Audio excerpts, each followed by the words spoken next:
Hey guys, I'm Shane3X and welcome to My Gamers. Today we're going to be looking at Arcania, Gothic 4, seeing if it's worth the buying and seeing if it's any good. Just quickly looking at the graphics options here. There's a lot of detail to it, so whether you have a good system or a bad system, it doesn't really matter. You should be able to fine tune the game to suit your computer.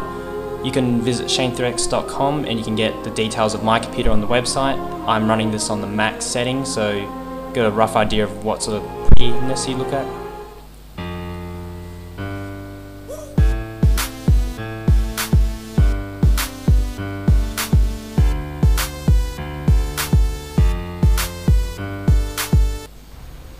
That was the intro. Okay, just a little bit of background. I've never actually played this game before, obviously, and I've never actually played any games from the Arcania or Gothic series or whatever it is. So this is my first time playing this sort of game, so I'm new to all the features and stuff like that. But straight off the bat, the cutscenes, they're nice. I mean, characters talk, there's animation, all that sort of stuff, so that's really good.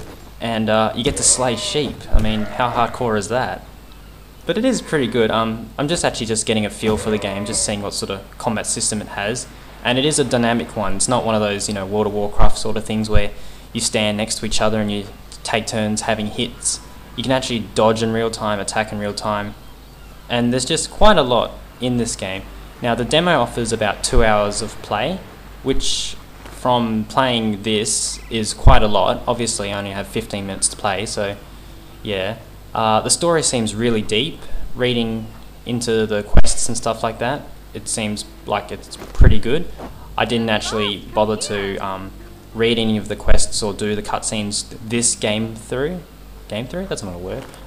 This game, so I just decided to skip most of it because I've already played this game once just to test it. And then I record again just to show you guys. So there's a lot of details going on. You've got the maps, the quests, the skill log, your inventory, all that sort of stuff. There's a lot of customization to your character. You can take multiple paths, use different weapons, all that sort of stuff. So it is quite deep. The world's actually open as well. You're not forced to go from point to point. You can do the quests when you please. You can go around and do whatever you want. So that's pretty good. You must prove.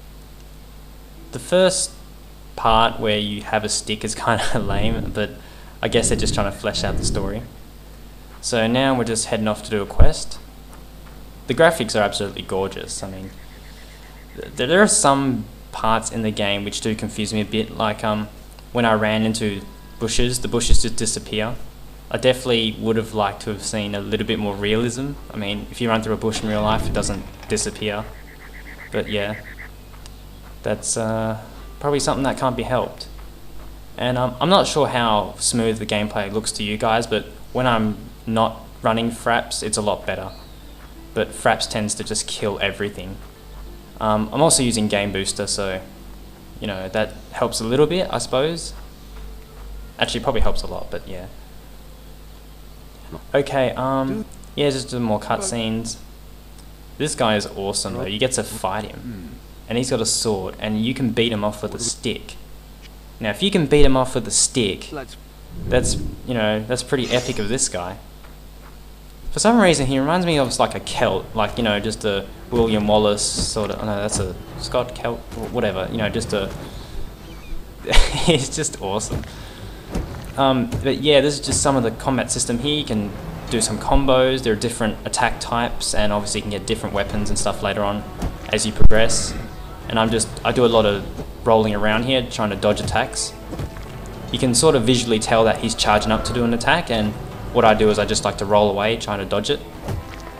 Jumping doesn't seem to serve too much of a purpose, but you got the option to jump, obviously. I mean, you can do that in most games, so.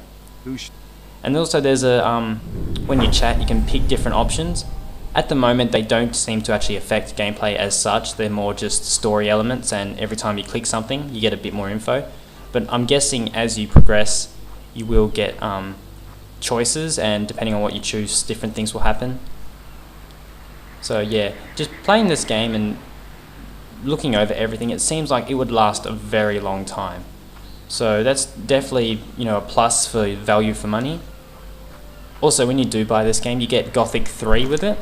Now I'm not sure what kind of game that is at all. I've never played it, so I wouldn't know, but you get pretty much 2 games for one in this. I'm not sure if it actually is 2 games or if it's just an expansion or whatever.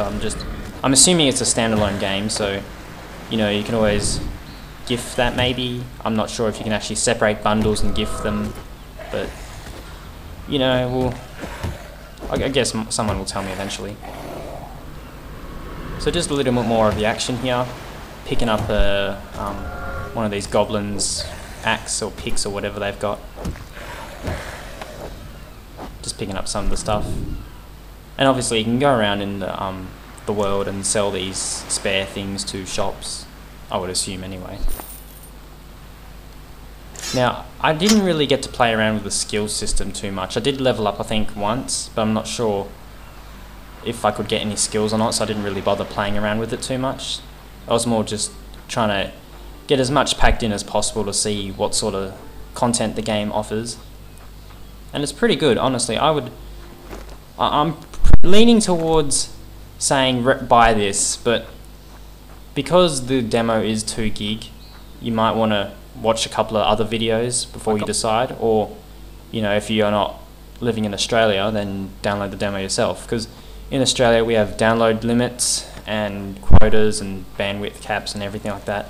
It's really bad. You pay a lot for the internet and you can only download like say 20 gig a month or something like that.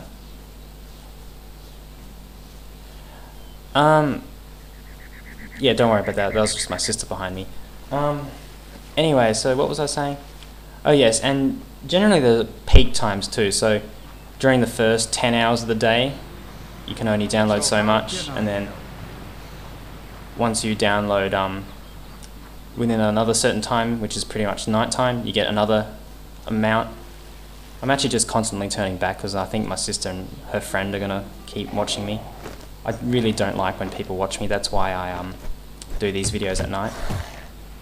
Yes, sorry about that, guys.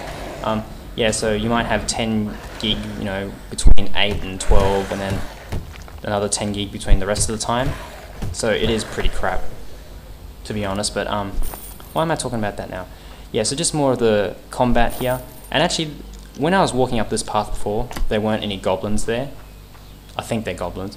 But now that I'm walking, you know, back to town, the goblins are there, so the game world is a little bit dynamic, which is definitely interesting. So every time you go do stuff or you go around or wherever else, you know, stuff changes, so it's not the same static sort of stuff, which is nice again. Definitely a plus for the game. Okay, so the main quest or tutorial for this demo is you gotta prove that you can marry some guy's daughter or something like that. That's pretty much what I've been understanding. So I'm just running around now, just playing around with a bit of the game world, see what's destructible. Not as much as I would have liked to have seen. I mean, I tried to whack these barrels, but you couldn't. I definitely would have liked to have seen a bit more interactivity with the world, but I'm guessing then that probably would require another tweak to the engine. And also, I thought it was a bit strange how I couldn't just roll off the edge of the barn, the first level there. But those are really just minor things. They're not. The game itself is, you know, like I've said, the graphics are good, the gameplay is good, and yeah, I will definitely recommend you buy this. It is $50. You get 2 games, so, and a lot of the newer games alone would cost $50. So the fact that you're getting another game is, I think it's another game. Just don't quote me on that, but it is pretty good value for money. And considering all the content in here, the quality of it all, the cutscenes, it's just pretty good value, I think. Now I'm actually a little bit cash strapped at the moment, so I wouldn't buy this game myself. If I had the money, I would. I am saving up for a couple other things in real life, so I don't quite want to spend too much money at once. I mean, Black Ops is coming up, definitely want to get that. And I've been buying a couple other things, so you know, I don't spend all my money on games. You know, I do go out and buy things and, you know, all that sort of stuff. We should be safe here. Yeah, there are a couple of chickens around, there's a pig around. yeah, don't ask me what this bed is about though. I'm not actually sure if it healed any health. We'll get to see in a minute. As far as I can tell, it doesn't heal any health. Just lying in bed for some apparent reason. I have no idea, but now I'm just going towards the beach just to check out the water graphics and the physics, see how good it is. It looks pretty good. I mean, on my computer anyway, but you know, maybe not. Bleh, I can't be bothered. Thanks for watching my review. I do recommend you go get it, or at least try the demo. So, yeah.